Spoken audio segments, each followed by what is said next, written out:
So I had a really bad headache the other day, went to get some pain medicine for it, and go to the store and there's dozens of bottles and pills and stuff to try and relieve pain. And on my way to work this morning on the radio, there's a story talking about the opioid epidemic in our country and how much of a devastating epidemic that is. And it dawns on me, we live in a culture that runs from pain and suffering, and who wouldn't run from pain and suffering? Of course.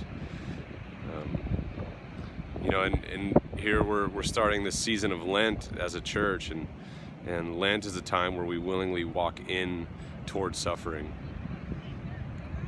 And the idea is that we don't do so just to suffer and suffer alone, but the idea that suffering ultimately can lead us toward knowing Christ more. Because that's sort of the nature of Christianity, is that life comes from death.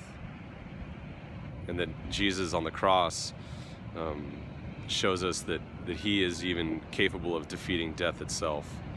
And so we look toward Easter and we celebrate the resurrection that comes, but we also have this time of Lent where we recognize the suffering that came before the celebration.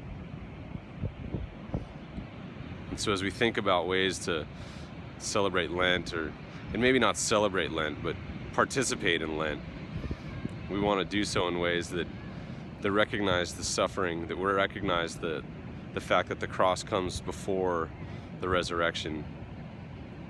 And that as we fast, as we give up certain things, we do so in order to remind us that our God suffers for us.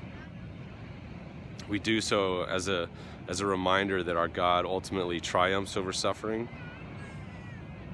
And we do so in order to grow closer to him, not just to suffer for suffering's sake.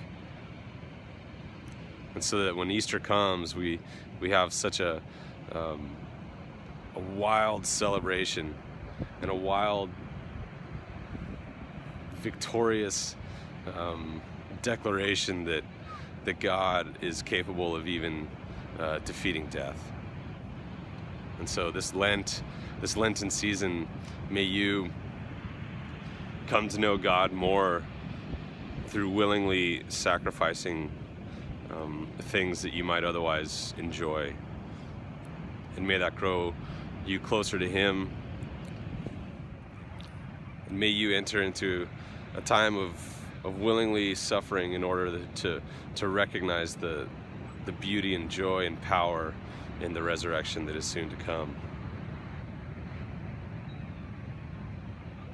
Amen.